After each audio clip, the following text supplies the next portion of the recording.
ChatGPT Plus is free for college students through May. Here's the thing. You've got a lot to do between now and then. Studying for finals, writing papers, trying to keep your life on track, and ChatGPT can help with all of it. It can quiz you for your econ exam, make a study guide from your French notes, plan out your meals and study breaks. It can get really specific on how you like to learn. It can even help you come up with ways to stop procrastinating. So from now until summer break, take advantage of all the ways ChatGPT can make your life easier. Restrictions apply.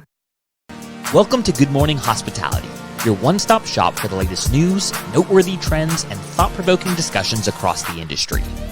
From hotels and short-term rentals to all things travel and hospitality, you'll find each episode equips you with the information that you need to start your week. Join us on Good Morning Hospitality every Monday, wherever you get your podcasts. I'm Jamie Lane, Chief Economist of AirDNA, and I'm joined here today with Ellie Mertz, CFO of Airbnb. Hi. So we're here sort of breaking news at the Airbnb summer release for 2025. Can you tell us a little bit about what was announced today? Yeah, very excited today to announce that now you can Airbnb more than just an Airbnb.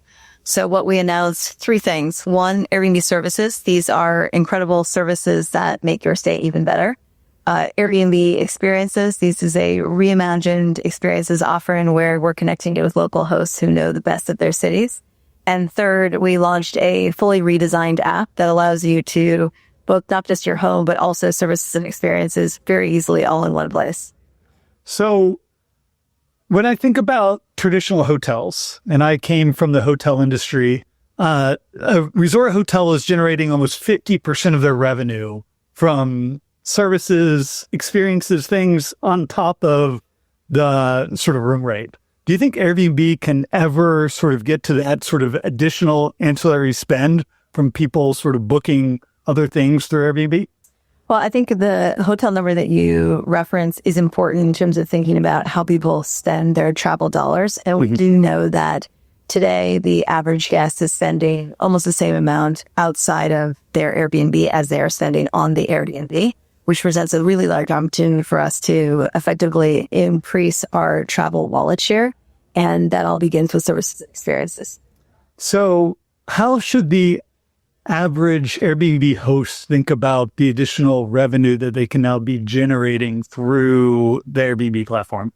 So today, an existing Airbnb homes host can offer an incremental service or experience, adjacent to their home. What we're also looking to do is attract new service hosts, new experiences hosts who can come and apply to be part of the new offerings, and expect those will be, large organic incremental growth levers. Yeah.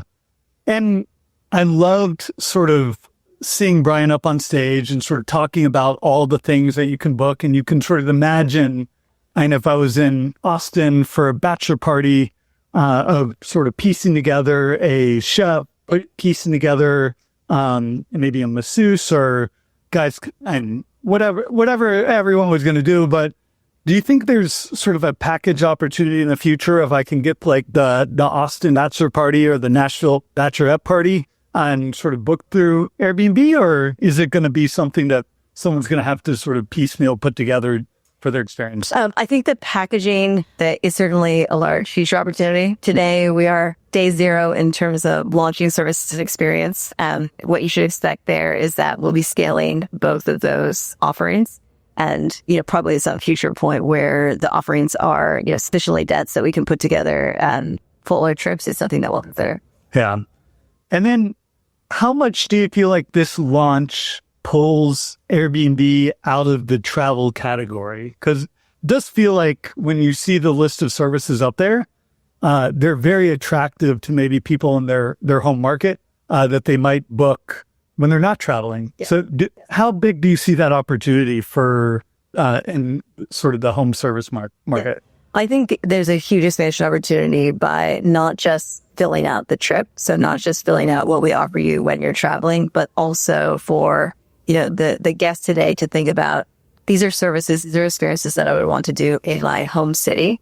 And when we're able to unlock that, what we're able to unlock is also an increase in engagement and a frequency of usage. So when you think about travel today, the average guest is only traveling a handful of times. And so as we move to these other offerings, it allows us to engage with consumers more regularly throughout the year and to increase their frequency of not just engagement with us, but purchasing. So Experiences was originally launched in 2016. Yes. Sort of pulled back during COVID for obvious reasons. You guys are making big sort of investments in it. Why do you think this time's going to be different? So a couple of things. I would say, first, we've learned a lot from that first iteration of Experiences many years ago. And there's kind of three factors that go into this new reimagining Experiences that we think will lead to much greater success. I would say one is just a focus on affordability and pricing, ensuring that we are offering both services and experiences that are accessible for people across a variety of budgets. To give you a sense of what that means in practice, our experiences today are on average about $66 per guest. So it is an accessible price point. On services, approximately 50% of our service providers are offering at least one service for under $50 per guest. So you get a sense of, these are a variety of price points, which opens the market. I would say second is a focus on not just differentiation, but quality. What you saw from the keynote today is that both service hosts and experiences hosts, we are betting for quality. We are verifying their ID. We are reviewing their, certifications or licenses and, gauging their reputation to make sure that we are offering high quality experiences and services that will delight our customers. And I would say the third aspect of how this is a really kind of new product is the redesigned app.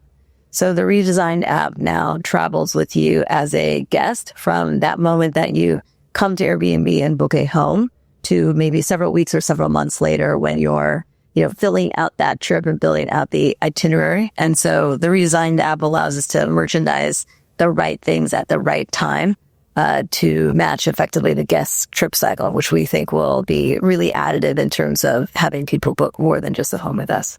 Yeah, it was really engaging when Brian was sort of showing the demo of I know, all right, I'm getting ready for my trip. Yeah. Now showing all the experiences and not making you go into a separate section of the app. Right. And being able to have sort of hosts sort of recommend what you should be doing. It seems like there's a much better opportunity that is actually going to catch on. I think the trip itinerary feature of the app will be extremely additive in terms of allowing us to merchandise. You're landing on Monday. Here's a great thing to do on Tuesday in a way that the historical app did not. Yeah. And my co-host, Will, I know was really excited about you guys sort of leaning more into the social side. Yes. And it really looks like you guys have the start of what could be a big thing in socials, especially sitting around travel and you do an experience, you meet all these people and then you leave and you have no way to go back and interact with them, no way to share photos. You're sort of piecing together, sharing a WhatsApp group or all the ways that people are doing it today. Now centering it in the app. Yes. And letting you see that history of all the people that you've sort of interacted with, done tours with, traveled with, seems like it could be big. I think it could be quite large. I think it's not just the ability to maintain those relationships or share photos after the experience. It's also upfront. What we know about when people travel, when they're looking for experiences while they travel, is that a large portion are looking for connections and social activities. And so by presenting each of these experiences and sharing with our guests who is going, it gives guests the opportunity to find groups that they want to meet, to enjoy the experience with, and then after the fact to have the connections remain. All right, final question. What's the first service you're going to book? Oh, first six. Can I tell you the last one I booked? Yeah. I had an amazing cooking class in Delhi, where we went to this private chef's home with a group of colleagues, and we made an unbelievable chicken curry. We made parantha. He showed us how to make our own paneer. He shared his homemade chai tea recipe, and I've actually made those recipes at home with my children. Oh, that's awesome. Well, Ellie, thanks so much for chatting today. Thank you.